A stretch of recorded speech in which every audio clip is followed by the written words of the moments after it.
السلام علیکم ورحمۃ اللہ وبرکاتہ۔ الحمدللہ والصلاۃ والسلام علی رسول اللہ، اما بعد۔ اعوذ باللہ السمیع العلیم من الشیطان الرجیم، من ہمزہ ونفخہ ونفثہ۔ وَاعْلَمُوا أَنَّ فِيكُمْ رَسُولَ اللَّهِ لَوْ يُطِيعُكُمْ فِي كَثِيرٍ مِّنَ الْأَمْرِ لَعَنِتُّمْ وَلَٰكِنَّ اللَّهَ حَبَّبَ إِلَيْكُمُ الْإِيمَانَ وَزَيَّنَهُ فِي قُلُوبِكُمْ وَكَرَّهَ إِلَيْكُمُ الْكُفْرَ وَالْفُسُوقَ وَالْعِصْيَانَ أُولَٰئِكَ هُمُ الرَّاشِدُونَ فَضْلًا مِّنَ اللَّهِ وَنِعْمَةً وَاللَّهُ عَلِيمٌ حَكِيمٌ۔ وَاعْلَمُوا، اور جان لو، ان فیکم رسول اللہ، کہ تم میں اللہ کا رسول ہے۔ لو یطیعکم فی کثیر من الامر، اگر وہ بہت سے کاموں میں تمہارا کہنا مان لے، لعنتم، تو یقیناً تم پر مشکل پڑ جائے گی۔ ولکن اللہ حبب الیکم الایمان، اور لیکن اللہ تعالیٰ نے تمہارے لیے ایمان کو محبوب بنا دیا۔ وَزَيَّنَهُ فِي قُلُوبِكُمْ، اور اسے تمہارے دلوں میں مزین کر دیا۔ وَكَرَّهَ إِلَيْكُمُ الْكُفْرَ وَالْفُسُوقَ وَالْعِصْيَانَ، اور اس نے کفر اور گناہ اور نافرمانی کو تمہارے لیے ناپسندیدہ بنا دیا۔ اولئک هم الراشدون، یہی لوگ ہدایت والے ہیں۔ فضلا من اللہ ونعمہ، اللہ کی طرف سے فضل اور نعمت کی وجہ سے۔ واللہ علیم حکیم، اور اللہ تعالیٰ سب کچھ جاننے والا،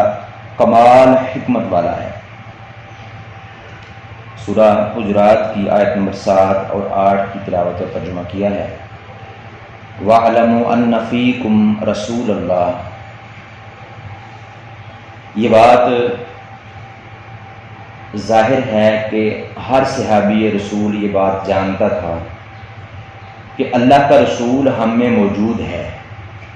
اس کے باوجود فرمایا وَاعْلَمُوا أَنَّ فِيكُمْ رَسُولَ اللَّهِ، اور جان لو کہ تمہارے اندر اللہ کا رسول موجود ہے۔ اس کی وجہ یہ ہے کہ زندگی میں رسول اللہ صلی اللہ علیہ وسلم کے بنفس نفیس موجود ہونے اور آپ کی وفات کے بعد کتاب و سنت کے موجود ہونے کے باوجود جو شخص اپنی رائے پر اصرار کرتا ہے اور آپ صلی اللہ علیہ وسلم اور آپ کی حدیث، آپ کی سنت سے رہنمائی حاصل کرنے کی بجائے اپنی بات منوانا چاہتا ہے، در حقیقت وہ اس بات سے جاہل ہے کہ ہم میں اللہ کا رسول موجود ہے۔ ہمیں ہر معاملے میں ان کی بات ماننی چاہیے، کیونکہ اگر اسے یہ بات معلوم ہوتی تو وہ رسول اللہ صلی اللہ علیہ وسلم کی اطاعت کرتا، اور رسول اللہ صلی اللہ علیہ وسلم کو اپنی اطاعت کروانے کی کوشش نہ کرتا۔ تو جس طرح وہ شخص جاہل ہے جو چار دیواری کے باہر سے آپ کو آوازیں دیتا ہے، اور وہ شخص جاہل ہے جو کسی فاسق کی لائی ہوئی خبر پر بلا تحقیق کارروائی کر گزرتا ہے، اور اسی طرح وہ شخص بھی جاہل ہے جو رسول اللہ صلی اللہ علیہ وسلم اور آپ کی حدیث، آپ کی سنت کے ہوتے ہوئے اپنی بات منوانا چاہتا ہے۔ اس لیے اسے یہ بتانے کی شدید ضرورت ہے کہ جان لو تمہارے اندر اللہ کا رسول موجود ہے۔ لو یطیعکم فی کثیر من الامر لعنتم، یعنی رسول اللہ صلی اللہ علیہ وسلم کے احکام چونکہ اللہ تبارک و تعالیٰ کی طرف سے وحی ہوتے ہیں، اور اللہ تبارک و تعالیٰ علیم و حکیم ہے، اور اس کا ہر حکم علم و حکمت اور رحمت و مصلحت پر مبنی ہے، اس لیے رسول اللہ صلی اللہ علیہ وسلم کی اطاعت کرنے سے تم ہر طرح کی مشقت اور مصیبت سے بچے رہو گے، کیونکہ اللہ تبارک تعالیٰ تمہارے لیے آسانی چاہتا ہے، مشکل نہیں چاہتا۔ جیسا کہ خود اللہ تبارک تعالیٰ نے سورہ بقرہ میں فرمایا یرید اللہ بکم الیسر ولا یرید بکم العسر، اللہ تعالیٰ تمہارے ساتھ آسانی کا ارادہ رکھتا ہے اور تمہارے ساتھ تنگی کا ارادہ نہیں رکھتا۔ اور رسول اللہ صلی اللہ علیہ وسلم کو بھی تمہاری مشقت میں پڑھنا تمہارا جو ہے یہ کسی صورت بھی گوارا نہیں ہے۔ اللہ رب العالمین نے رسول اللہ صلی اللہ علیہ وسلم کے بارے میں سورۃ توبہ میں فرمایا عزیز علیہ ما عنتم حریص علیکم، اس پر بہت مشکل گزرتی ہے کہ تم مشقت میں پڑو، تم پر بہت حرص رکھنے والا ہے۔ اس طرح کئی ایک احادیث بھی اس پر دال ہیں۔ وہ مسواک والی حدیث بڑی مشہور ہے، آپ نے کئی بار سنی ہوگی، پڑھی ہوگی، کہ رسول اللہ صلی اللہ علیہ وسلم نے فرمایا اگر میں تم پر مشقت نہ سمجھتا تو ہر وضو کے ساتھ، ہر نماز کے ساتھ مسواک کرنے کا حکم دیتا، یعنی مشقت کی وجہ سے یہ میں حکم نہیں دے رہا۔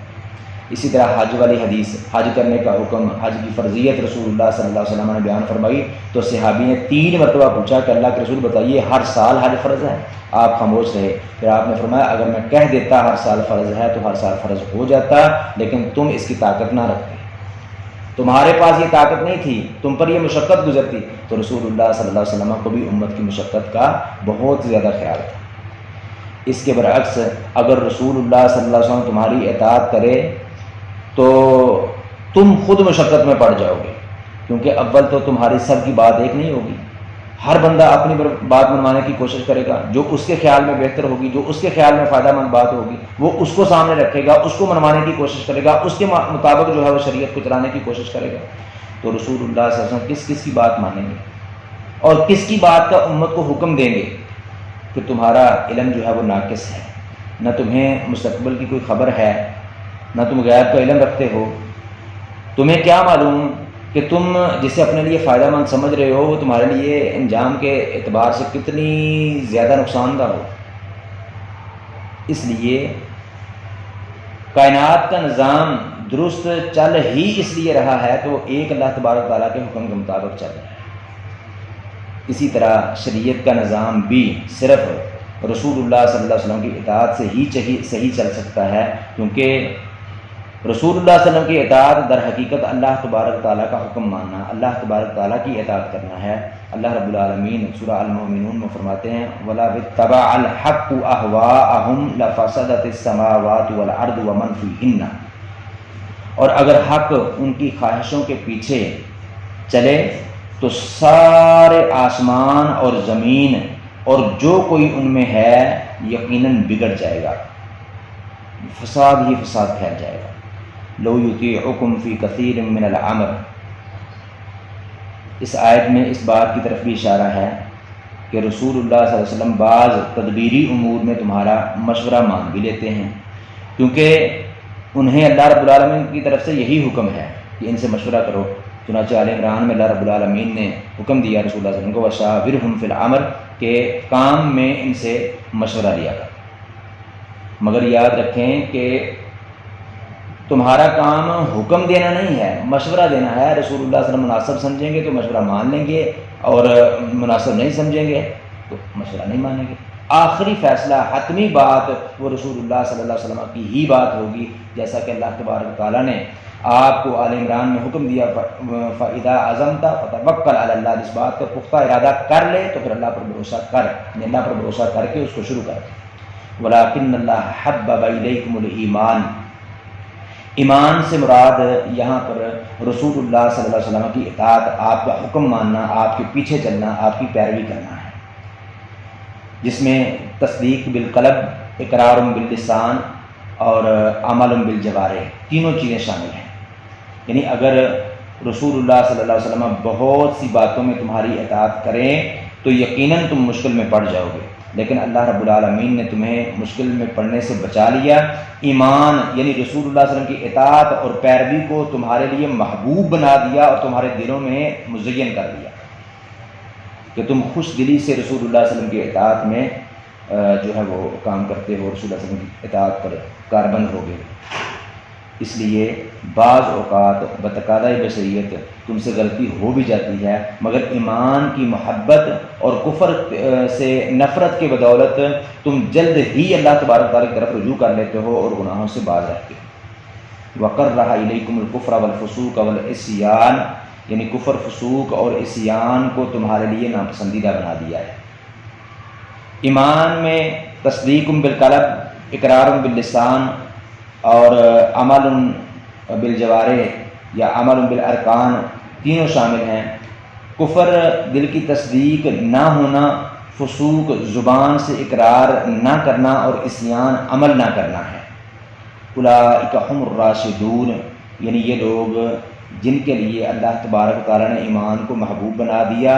اور ایمان کو ان کے دلوں میں مزین کر دیا اور کفر و فسوق عصیان کو ان کے لیے ناپسندیدہ بنا دیا ہے، یہی لوگ ہیں جو کامل ہدایت والے ہیں۔